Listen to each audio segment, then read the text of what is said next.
무가항행은 대검이나 신전도 잡을지하고 청산나룡 대허지마나 녹수두루 만장호 하느니라.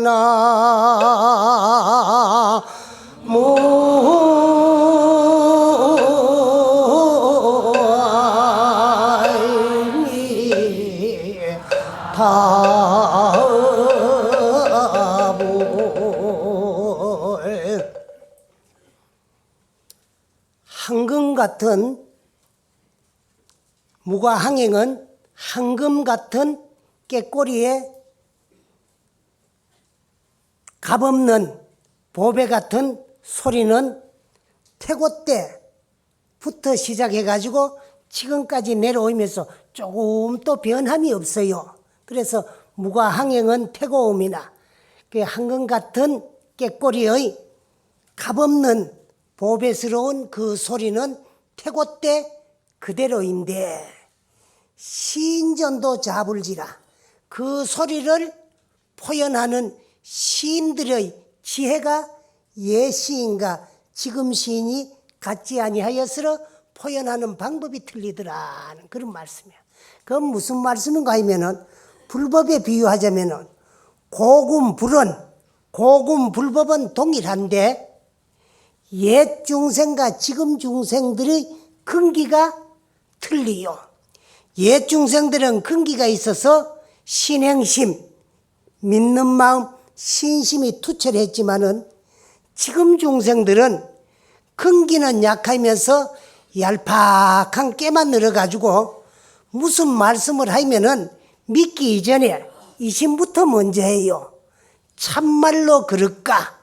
그런 일이 있을까?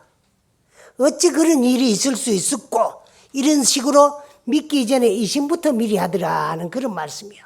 왜 내가 이 말씀을 하느냐 그러면은 여러분들이 이제 지금부터 계속해가지고 그 부처님 경전에 나오는 또 현실적으로 우리 주위에서 일어나고 있는 그런 인과에 대한 이야기를 말씀을 좀 드리려고 하는데 그런 말씀은 또 경전에 있는 말씀은 부처님 말씀이니까 부처님은 호리도 털 것만큼 또 틀리는 말씀을 안 해요. 분명하게 있었던 일, 있는 일, 일어날 수 있는 일들만 말씀을 하시는데 지금 부처님이 이 세상을 다녀가신 지가 2600년이 다 되고 나니까 세상 중생들이 믿기 전에 참말로 그럴까? 그럴 수 있을까? 이런 얄팍한 깨만 늘어가지고 이심부터 미리 하더라는 그런 말씀이요. 그래서 고금 불과 옛 부처와 지금 부처가 다르지 아니하고 고금 불법이 옛 불법과 지금 불법은 조금 더 틀리질 아니해요. 아니하는데 고금 중생들의 근기가 틀린다는 거예요. 그래서 옛 중생은 근기가 있어서 신행심, 이제 믿고 실천하는 마음이 투철했고 지금은 근기가 약해서 얄팍한 깨만 늘어가지고 믿으려고 들지 않고 이심부터 먼저 하고 믿으려고 들더라는 그런 말씀이에요.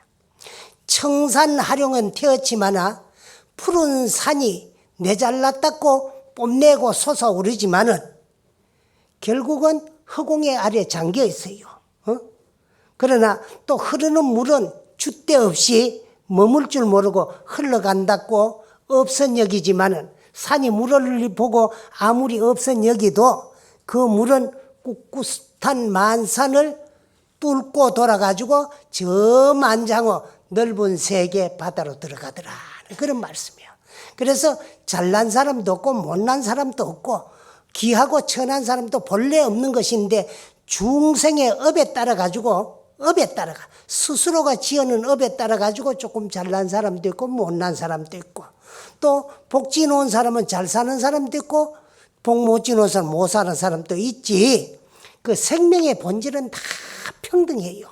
평등한 건데 우리는 업에 따라 가지고 조금 있고 없고 배우고 무식한 거가 틀릴 뿐인데 사람을 무시하고 멸시하지 말라는 거야. 그래서 저 바다는 우리 불법은 바다에도 많이 비유를 해요. 바다는 그 깨달음에다가 비유하고 불법에다가 비유해요. 그래서 불법을 말할 때 불법의 바다, 깨달음을 말할 때 각해, 깨달음의 바다 이런 데 비유를 말하는데 저 바다가 물을 받아들일 적에 가려가면서 안 받아들입니다. 좋은 물이라고 받아들이고 나쁘고 썩은 물이라고 안 받아들이는 거 아니고 바다가 물을 받을 때 맑고 깨끗한 좋은 물이나 더럽고 탁한 물이나 저 수채구렁이에서 썩은 물이나 비 온 뒤에 모래찌꺼기에 썩인 항토물 다 싫다하지 않냐고 받아들이는데 바다에만 들어가면은 짠맛 하나 바닷물 한 맛이 되는 거야. 우리 이 불법의 바다도 도적님이 들어가지고 수행을 하기나 역적이 들어가지고 수행을 하기나 착한 놈이 오기나 악한 놈이 오기나 좋은 사람이 오기나 나쁜 놈이 오기나 간에 다 받아들이 가지고 들어오면 그만 다 이제 불법의 바다에 들어오면 다 하나의 불자야. 그리고 깨닫기만 하면 부처야. 부처거든. 그런데 그 물도 가만히 있지 않냐고 흘러만 가면 반드시 바다에 가는데 산이 지잘났다고 아무리 솟아올라도 허공 밑에 잠겨 있지만은 흐르는 물은 줏대 없이 흘러간다고 없은 얘기지만은 꿋꿋한 그 산을 돌고 돌아가지고 이제 바다에 들어가더라. 그래서 우리가 참 절 같은 데 오기나 또 이제 참 이 법문 들으러 와가지고는 인간 차별하지 말고 잘나고 못난 차별하지 말고 똑같은 이 문 중에 들어오면은 불법 문 중에 들어오는 불자들이라는 것을 말씀드리고 그 다음에 이제 인과에 대한 말씀을 좀 드리려고 하는데 인과라고 하는 것은 원인과 결과예요. 원인과 결과. 원인 없는 결과는 항상 하는 얘기지만 존재하지 아니하고 원인에는 좋은 원인에는 선인에는 선과가 따르게 돼 있어요. 좋은 원인에는 좋은 결과를 불러오게 되어 있고 악인은 악과 나쁜 원인에는 반드시 나쁜 결과가 따라오게 되어 있어요. 그래서 우리 주위에 일어나고 있는 좋고 나쁘고 기쁘고 슬픈 모든 일들이 누가 주어서 받는 것이 아니고 다 내가 지어와가지고 내가 받는 내 인생입니다. 저 부처님께서 사위국 기원정사에서 많은 비구와 불자들에게 좋은 법문을 설하고 계실 때에 그때 이제 그 사위국에 한 장자가 있었어요. 장자라고 하면 돈 많은 부자. 그래서 우리는 옛날에 돈 많은 부자를 뭐라 그랬나 그러면 하문식으로는 거부장자 이래요. 거부를 장자라고 하는데 이게 이제 꽃감 전말이야. 두 분 겹쳐서 하는 말이거든. 그 장자, 거부를 장자라고 해요. 그래 돈 많은 장자가 한 분이 계셨는데 이분은 금은 칠보가 창고에 가득 차 있고 코끼리 말 육축과 그 다음에 이제 노비 전장이 한량이 없어요. 그런데 그분에게는 딸이 5이가 있었어요. 아들은 없고. 근데 딸들이 모두 이목구비가 단정하고 아주 인물이 반듯하게 잘생겼고 자질도 또 뛰어났어요. 그런데 재산 갖고 부부 갖고 한데 자식은 딸만 5이고 아들이 없어요. 근데 6째 이제 아기를 가졌는데 불행하게 유복자를 배 안에 놔두고 돌아가셨습니다. 그래 배 안에 있을 때 이제 그 아버지가 돌아가면은 그 애가 태어나면 옛날에 이름을 뭐시마이면 유복자, 뭐 유복이, 유복녀 그래 이름을 지요. 그런데 이제 배 안에 있을 때 아버지가 돌아가셨다 그 말이에요. 근데 그 사위국에는 국법이 아무리 재산이 많고 또 딸들이 있어도 아들이 없으면은 상속자가 없다고 생각해가지고 재산이 전부 이제 국고로 귀속이 됩니다. 근데 이 집에도 딸만 5 낳아놓고 돌아가셨어요.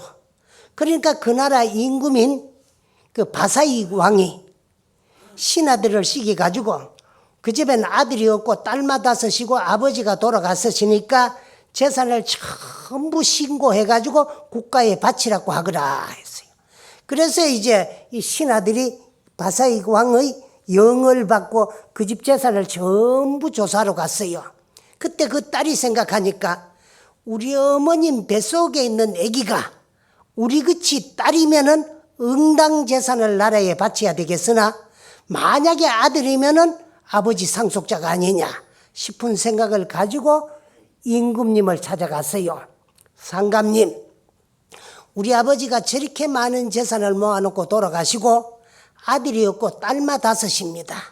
그러니까 이 재산은 응당 나라에 바쳐야 되겠으나 우리 어머님이 지금 임신 중에 있으니까 딸이면은 그때 가가지고 재산을 바치도 늦지 아니할 것이고 만약에 아들이면은 그자가 우리 아버지 아들이 분명하니까 상속자가 돼야 되지 않겠습니까? 고 말씀을 여쭈니까 임금님은 사리에 분명하고 공평한 양반이야. 바사익 왕은 사이국의 바사익 왕은 그래서 그 말이 옳을 것이다 하고 그때까지 기다리고 재산을 간으로 귀속시키는 걸 좀 보류를 했어요.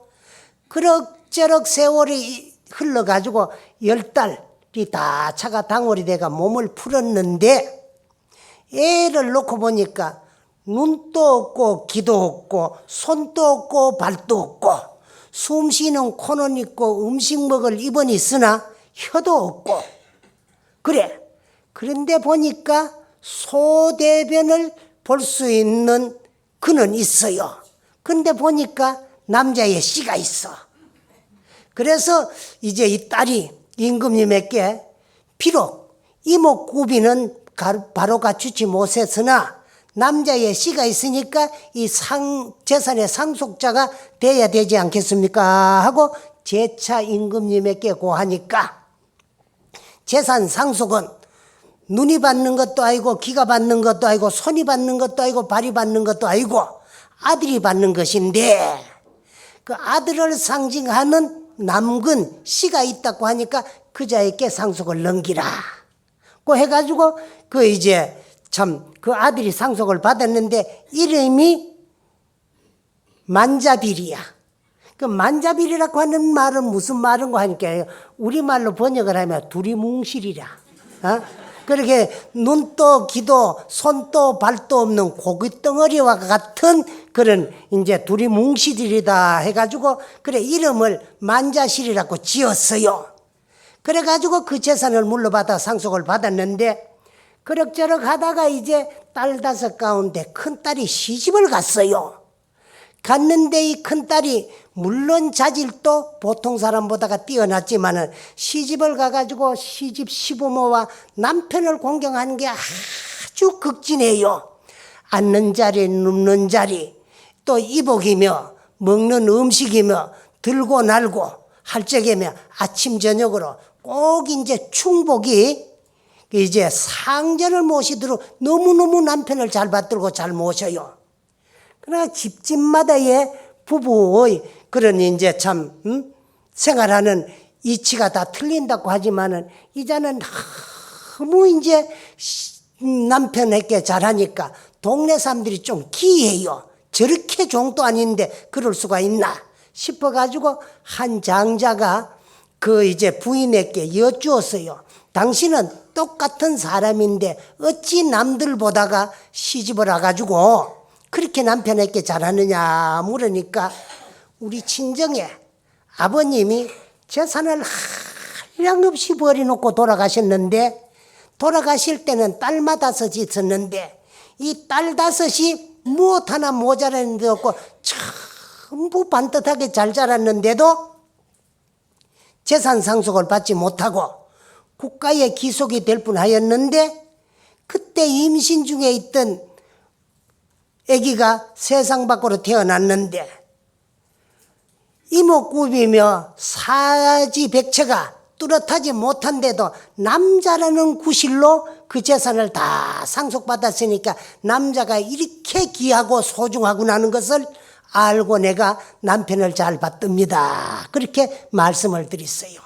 그러니까 그 장자가 그러면은 눈도 귀도 손도 발도 혀도 없는 그런 불구자가 어떻게 해가지고 부잣집에 태어나가지고 이목구비가 반듯한 딸내는 상속을 하나도 못 받았는데 그 아들이 상속을 다 받았는가? 어떠한 이친가 부처님한테 한번 여쭈보자 하고는 저 기원정사로 데리고 갔어요.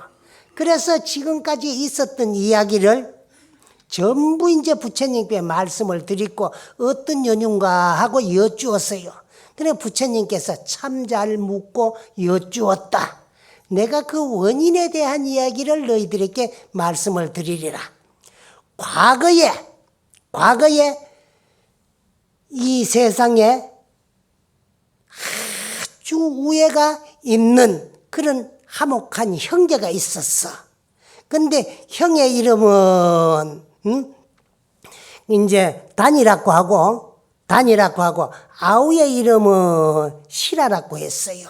그 단과 시라의 이제 두 형제가 아주 우애 있게 살았는데 이분들은 전생에 복을 타고나 가지고 또 이제 재산을 많이 모았는데 특히 형제는 단은 남들보다가 아주 어질고 선하고 착하고 거짓이라고는 조금도 없었느니라. 그때 임금님께서 그자의 인간됨됨이를 알고 그 나라의 법을 관장하는 평사라는 직책이 있었는데 요즘 말하면 아주 대법관쯤 되는 모양이야.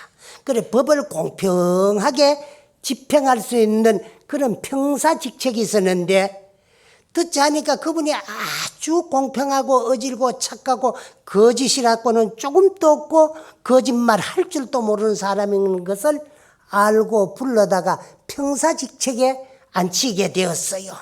근데 이분이 평사가 돼가지고도 이제 참 선악곡직을 아주 공평하게 잘 다루고 그랬는데 그때 그 아우에게는 많은 재산이 있었는데 그 나라에 아주 큰 무역을 하는 대상인 상주가 한 분이 있었어요. 있었는데 이분이 많은 이제 참 화물을 배에다가 싣고 외국으로 무역을 하려고 하니까 돈이 조금 모자래요. 그래가지고 그 동생 되는 시라에게 돈을 좀 빌려야 되겠는데 그때 그 나라에 돈 빌리는 데는 지금같이 무슨 차용증이 있고 그렇지 않고 그 나라의 법을 관장하는 평사를 데리다가 이제 증인을 쓰게 해요. 보게 하는 거야. 그래가지고 나중에 갚을 적에 그 평사의 말을 듣고 이제 안 빌렸다 소리도 뭐하고 안 갚을 수도 없게 하는데 이 동생이 돈을 빌려주려고 하니까 형인 평사에게 가가지고 증인을 좀 서게 해야 돼요. 그런데 이 아우에게는 아주 어린 아들이 하나가 있었는데 그 아들을 데리고 상인과 이 동생과 동생의 아들 조카 이 세 사람이서 이제 그 평사를 찾아갔어요. 이 상인이 내게 돈을 좀 빌려달라고 하니까 형님이 좀 증인을 쓰십시오. 그리고 그 중간에 돈을 가리기 전에 혹시 내가 잘못되더라도 이 내 자식에게 참 바른 증인을 써달라고 자식을 보이게 해가지고 데리고 왔어요. 그렇게 해주십시오 하고 이제 돈을 빌려주고 형 평사는 증인을 쓰고 상인은 그 돈을 빌려가지고 많은 이제 참 물건을 사가지고 배에 싣고 외국으로 다니면서 무역을 하는데 아주 장사가 잘 때가 돈을 많이 벌었어요. 큰 부자가 됐는데 돈을 갚기 전에 그만 이 동생 되는 돈 빌려준 채권자가 돌아가셨어요. 그러니까 채권자가 돌아가고 나니까 이 채무자가 욕심이 생기도 안 갚아도 되겠다 싶은 생각이 들어요. 들 때쯤 되는데 어느 때 저 집 아들이 나를 알아보는가 모르는가 싶어가지고 옷을 잘 입고 좋은 말을 타고 그 집 앞으로 지나갔어요. 지나가니까 불러서 와요. 그래 어르신네께서는 우리 아버지가 살아 계실 적에 사업을 하겠다고 무역 미천을 우리 집에 빌려가고 내 백부가 증인을 썼는데 돈을 많이 버렸다고 들었는데 왜 갚지 아니합니까? 돈을 갚으십시오. 그래. 그러니까 저 애기도 알고 있구나. 그러면 어떻게 하면 돈을 안 갚아도 될고 해가지고 이제 돈을 띠 먹으려고 궁리 끝에 그러면은 평사가 증인만 잘 써주면은 될 것이 아니냐 싶어가지고 많은 보물을 가지고 그 평사 부인을 찾아갔어요.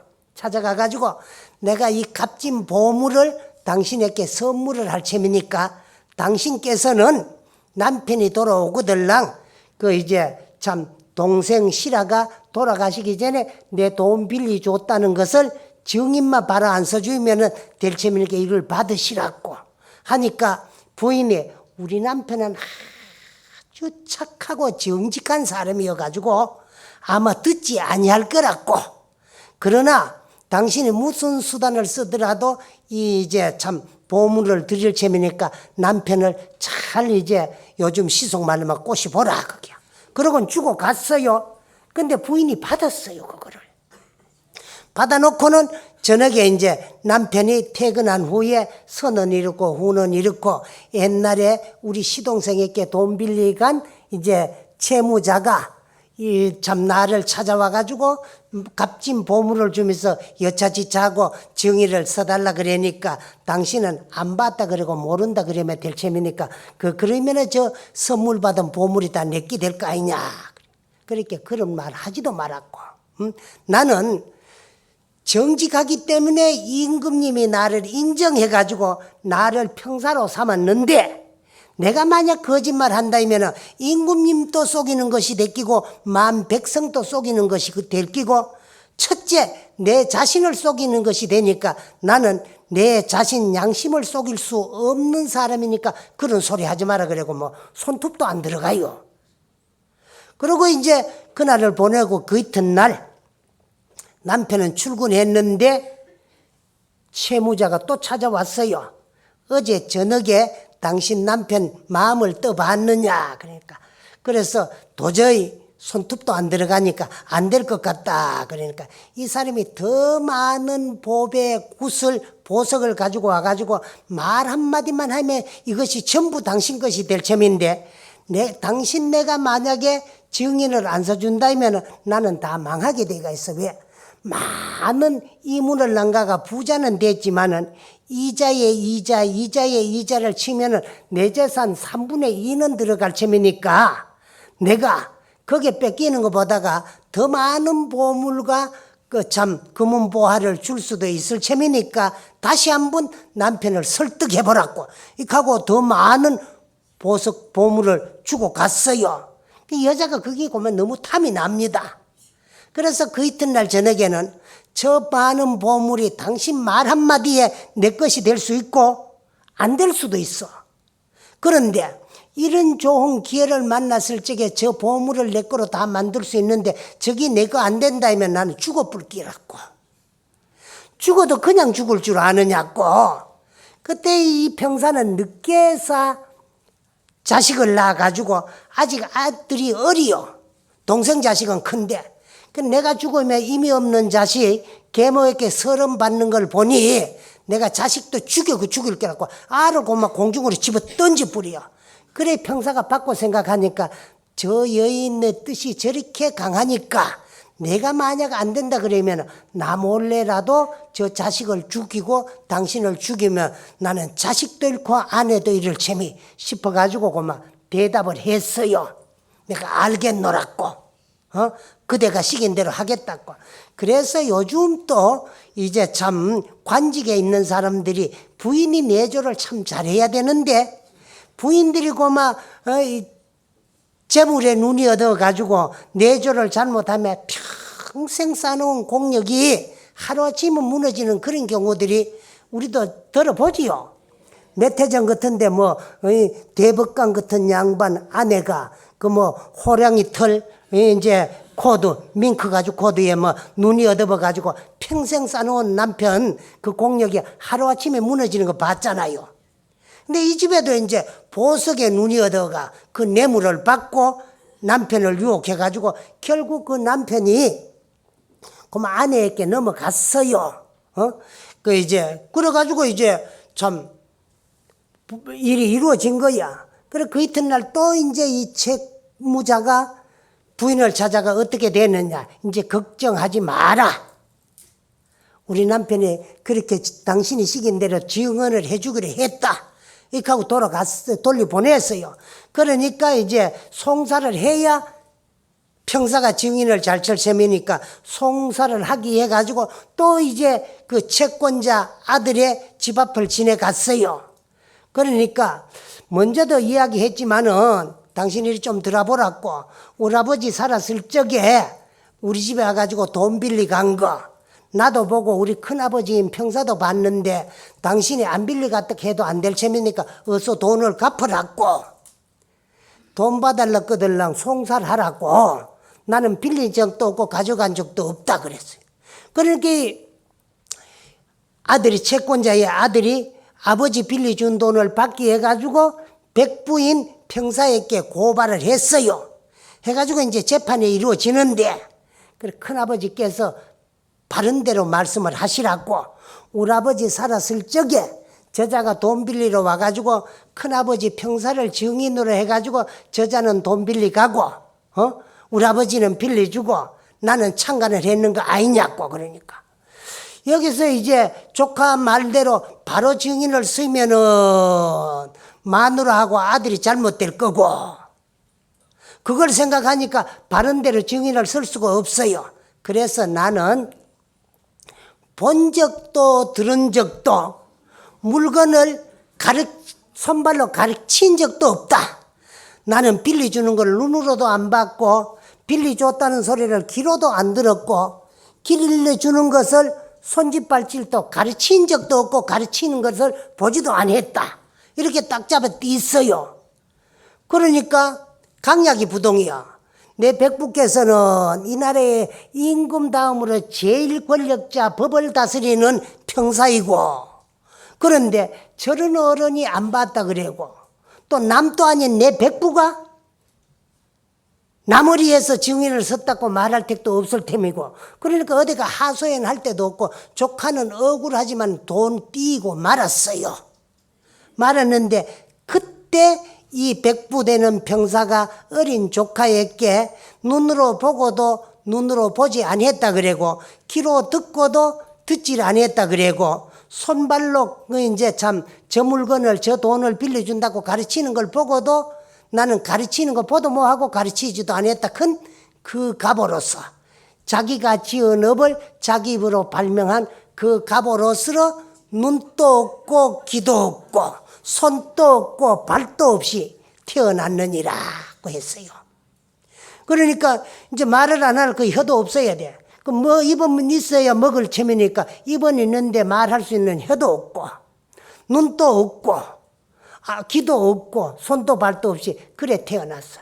그런데 어떻게 해가지고 저 부잣집의 아들로 태어나가지고 저렇게 눈도 귀도 손도 발도 혀도 없는 두리뭉술이가 그 이제 재산 상속자가 돼가 저런 부자로는 살 수 있습니까? 하고 부처님께 여쭈니까 치은 공은 공대로, 치은 죄는 죄대로, 공은 닦은 대로 가고 죄는 지대로 가기 때문에 조카에게 그 보화의 눈이에다가 거짓 증언을 했는 값으로서 눈도 귀도 손도 발도 없지만은 그래도 그 사람이 그런 거짓말을 하기 전에는 많은 보시행을 닦고 복을 지었기 때문에 오늘 그와 같은 한량없는 복락은 받지만은 그 복을 수용할 수 있는 이제 4대 백체가 성하지를 아니하고 이목구비가 이제 참 성하지 아니하느니라고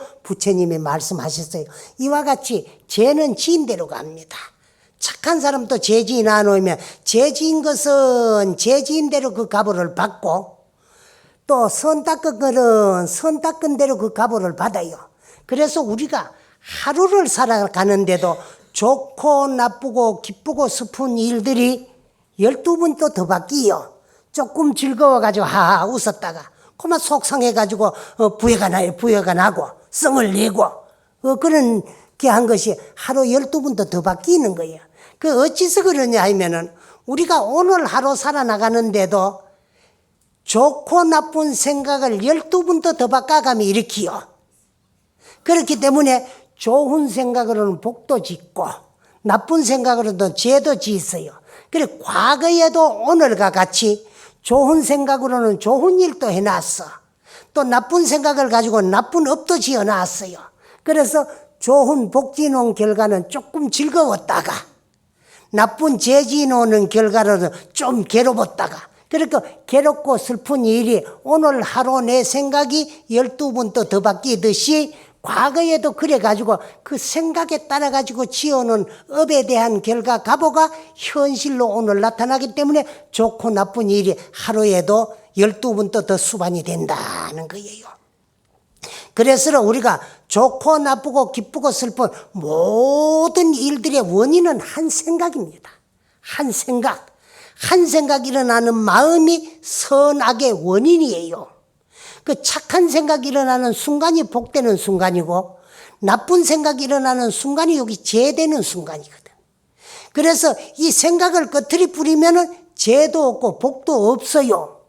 근데 일어난 생각을 끄트리지 아니고 마음속으로 결정지어진 생각, 요걸 지을 작자 자기라고 하고 이미 결정지어진 생각을 행동에서 실천하면 여기 전부가 업이 됩니다. 업. 이 업을 우리 불교에서는 연이라고 해요. 그래서 이는 연의 반연에서 과를 낳게 되어 있어요. 여기 인연인과야. 그래서 한 생각 일어나는 마음은 원인이 되고 그걸 결정지어 가지고 있는 마음은 지을 작자 자기가 되고 또 결정지어진 생각을 행동용기서 실천하면 여기 전부가 업이 되는 거예요. 그 자기와 행위를 업이라고 하는데 이 업을 왜 연이라고 하느냐 하면 생각의 반연이 횡이기 때문에 그래요. 그래서 이는 연의 반연에 의해서 과를 낳게 되어 있는 거예요. 이렇게 이야기를 하면 여러분들이 조금 어려워요. 근데 가장 알아듣기 쉽게 말하면은 오늘 여러분들 이 무상사에 어떻게 왔습니까? 오늘 화요일인데 법회가 있다 해가 왔지요? 있는데 법회가 있어서 법회에 참석을 하려고 오기는 왔는데 오늘 화요 법회니까 가서 참석해야 되지 하는 마음. 여기 오늘 여기 오게 된 원인이에요. 근데 아마 여기 오신 분들 보다가 안 오신 분들도 오늘 참석하고 싶은 생각을 더 많이 일으켰을 거예요. 그런데 그 생각을 끄트리기나 돌이킨 사람들은 여기 못 오고 이 법회에 참석을 못 했고 그 생각을 마음속으로 결정 지어가지고 그걸 행동에 옮겨서 집을 나와가지고 차를 타고 와가지고 이 앞에 내려서 걸어서 여기까지 들어오는 것이 여기 행위입니다. 여기 이제 내 생각의 반연이야. 그래서 그렇기 때문에 여러분과 나와도 만날 수 있는 이런 결과가 나아졌어요. 그래서 이는 연의 반연에 의해서 반드시 결과를 낳게 되어 있다. 그게. 그 선인에는 선한 원인에는 좋은 결과가 돌아오게 되어 있고 나쁜 원인에는 나쁜 결과가 돌아오게 되어 있어요. 선악간의 그 값은 내가 다 돌려받아요. 그런데 항상 내가 하는 얘기지만 요즘 젊은 사람들은 이런 말을 좀 잘 안 믿으려고 하는 사람들도 있어요. 그래 그런 사람들은 반문을 합니다. 스님요, 왜? 요새 업이 어디 있습니까? 그 어째서 그러면? 요새는 못된 놈 더 잘 살고 착한 사람 더 못 살던데요. 그래도 업이 있습니까? 분명히 있습니다. 그건 어찌서 그런 현상이 나타나느냐 그러면 우리가 지어놓은 업에 대한 결과 가보를 우리가 다 돌려받는데 돌려받는 단계가 3단계를 거쳐가며 돌려받는다. 그게. 그 3단계가 뭐냐 그러면 금생에 지어가지고 금생에 바로 돌려받는 업. 요거는 순현보라고 하고 금생에 지어가지고 내생에 도래되는 업이 있어요. 요걸 순생보라고 하고 금생에 지은 업이 업에 밀려가지고 저 후생까지 뻗쳐나가는 업이 있어요. 이걸 뭐라고 하느냐 하면 순후보라고 해요. 그래 순현, 순생, 순후보로 다 돌려받는데 금생에는 어질고 선하고 착하고 훌륭한데도 일이 마음대로 뜻대로 잘 안 되는 경우가 있어요. 그래서 지금 짓고 있는 선업은 아직 짓고 있는 설은업이고 전생에 지어오는 순생이나 저 전생에 지어온 순후의 선업이 남아있기 때문에 못된 놈한테도 좋은 일이 닥치는 수가 있어요. 그 다음에 착한 사람도 일이 술술 잘 안 풀리나가는 거 왜 그러냐 그러면 지금 짓고 있는 선업은 아직 서른업이고 전생에 지어놓은 순생이나 저 전생에 지어온 순후의 악업이 남아있기 때문에 그래요. 그럼 또 잘 살다가 쫄딱 망하는 사람들도 있거든.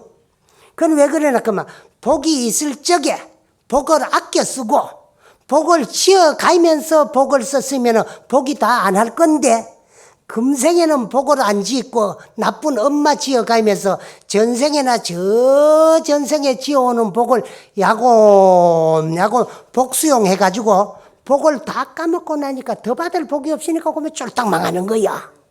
복 통장이 들통이 나버려가지고. 그 다음에 어렵게 살다가 언제부터 일이 풀리 나가기 시작한 사람 왜 그러냐 하면 업진하니까 복락이 오는 거야. 이와 같이 다 내가 지어와가지고 내가 받는 내 인생입니다. 그래서 오늘 내 인생은 누가 중구어서 내가 받는 것도 아니고 다 내가 지어와가지고 내가 받는 내 인생입니다. 그래서 전생에 지어놓은 업은 금생에 우리가 받고 금생에 짓고 있는 업은 미래 내생이 창조되고 있는 과정입니다. 그래서 전생의 연속은 금생이고 금생의 연속은 내생이에요. 그래서 우리 불교에서는 전생과 차생과 내생이 둘이 아니에요. 금생 속에 내생도 있고 금생 속에 전생도 있는 겁니다. 그건 어째서 그러냐 하면은 우리는 금생인 줄 알고 살지만은요 수만 번 들이시고 못 내시면 이게 고마 전생으로 변해 봅니다. 그런데 부모 미생전에는 내생이 따로 있는 줄 아는데 태어나보고 나니까 금생이야. 그 금생 속에 전생이 있다는 건 내생의 전생이 금생이고 금생 속에 내생이 있다는 건 전생의 내생이 금생이었어요. 그와 같이 지금 우리가 살고 있는 내 인생, 내 주위에서 일어나고 있는 좋고 나쁜 모든 일들은 다 내가 전생에 지어온 나의 업의 결과야. 그래서 오늘의 내 인생은 과거 전생에 내가 일으켰던 그 생각의 그림자요. 그 생각을 행동에 옮긴 업의 모습이 오늘의 내 인생입니다. 그래서 이러한 인과의 이치를 여러분들이 절대적으로 믿으면은 좋은 일이 닥쳤을 때는 내가 전생에 복 좀 지어놨구나. 내가 지어놓은 복의 결과가 오늘 이제 시절 인연이 도래되었구나. 또 어렵고 힘든 일이 닥쳤을 때에 누구를 원망하지 말고 오늘의 내가 어렵고 힘드는 이 인생은 과거 전생에 내가 일으켰던 생각의 그림자가 지금 와가지고 나타나고 그 생각을 행동에 옮겨서 실천한 업의 모습 결과로 나타나는구나.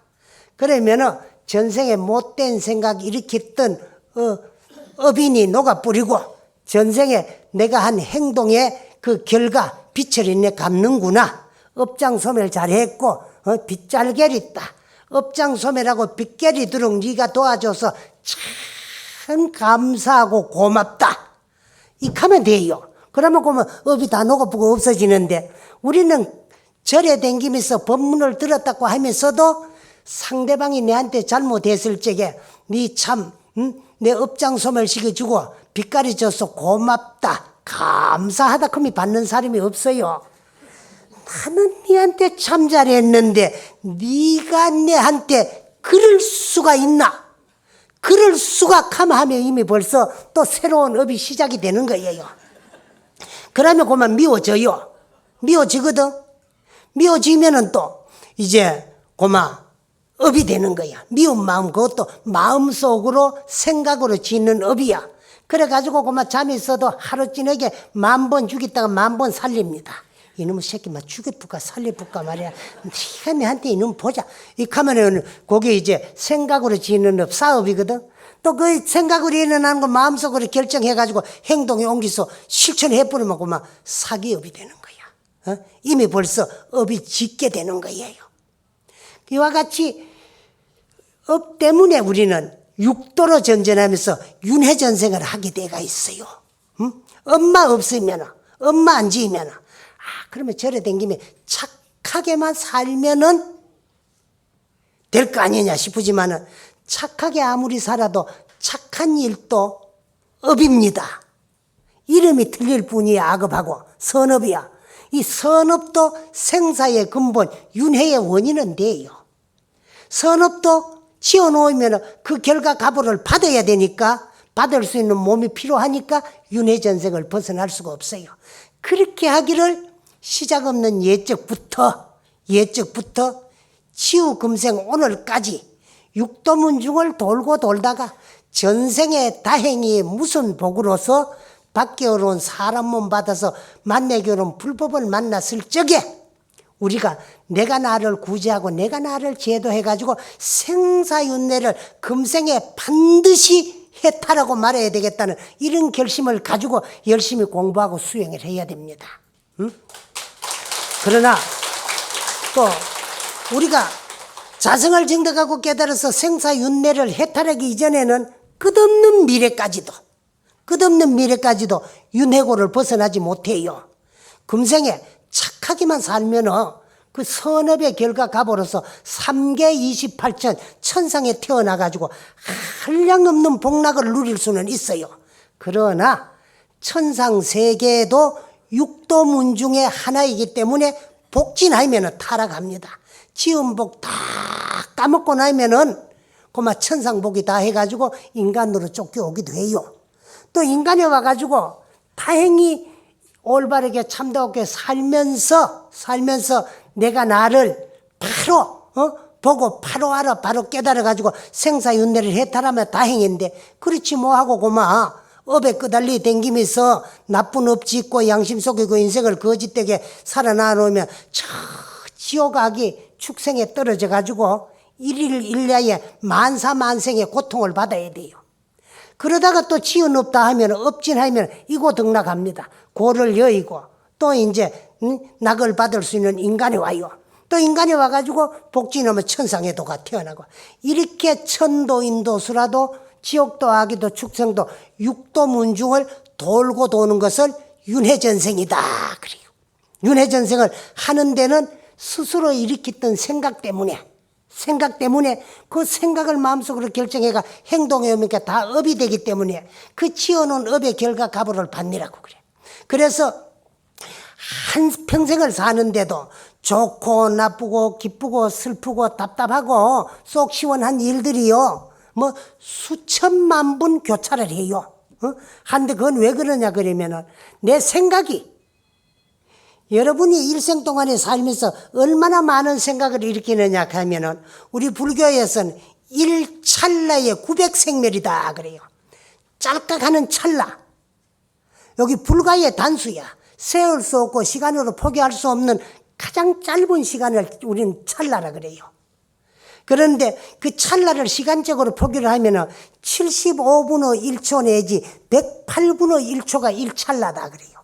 그렇게 짧은 시간 속에 우리 내 세포에서는 좋고 나쁘고 기쁘고 슬프고 한 생각들이 900가지 종류가 일었다가 꺼졌다가 이렇단다. 그래 일어난 생각이 꺼지지 않고 그만 내 마음속으로 나타나면 여기 내 생각인 줄 알거든. 그래 나쁜 생각이 일어나면 끝을 보면 죄는 없어지는데 그러면 결정해가 행동에 옮기면 업이 되는 거야. 그게 이제 괴로움과 고통의 그만 원인이 되는 거예요. 또 착한 생각을 일으키면은 이거는 이제 복이니까 복은 있어야 되니까 꺼트리면 안 돼요. 이걸 마음속으로 결정해가 행동에 옮겨서 실천업의 선업이 되는 거예요. 이렇게 지은 업에 따라서 육도로 전전하며 윤회전생을 하는데 내가 지어놓은 업은 내가 다 받아야 돼요. 그래서 이제 아까 말하던 둘이 뭉실이 만자비일이 전생에 형으로서 아우의 자식 조카를 속이고 거짓말한 갑으로서 눈도 귀도 이제 손도 발도 없이 태어났지만은 또 전생에 지어놓은 복이 있기 때문에 또 이제 재산은 한량 없지만은 그 재산을 쓰려고 그러면은 이목구비가 뚜렷해야 되는데 돈 아무리 있고 재산 아무리 많으면 육체적으로 건강치 못하는데 무슨 소용이 있겠어요. 그러니까 이제 죄와 복은 지은 대로 받기 때문에 죄도 짓고 복도 지어놨기 때문에 복 지어놓은 갑으로서 부잣집 아들로 태어나가지고 그 재산을 다 상속받았지만은 거짓말하고 본 걸 안 보았다 그거 들은 걸 안 들었다 그래는 갑으로서 들을 수 있는 귀도 없고 볼 수 있는 눈도 없고 가르치고 잡고 할 수 있는 손도 발도 없는 두리뭉실이로 태어났더라는 것을 부처님께서 말씀하시고, 그 법문을 듣는 순간에 많은 부처님의 제자들이 성문사가 가운데 최상의 위인 아라한가를 증득했다라는 것이 현우경에 기록되어 있습니다. 그러니까 여러분들도 이런 말씀을 절대적으로 믿고 업이 들어온 줄 알고 인생을 올바로 참답게 살라고 노력하면서 자신 양심을 속이지 말고 올바로 살면서 마음 닦아 성불하자는 것이 여기 불교라는 것을 말씀드리고 오늘 이야기를 마치겠습니다. 네.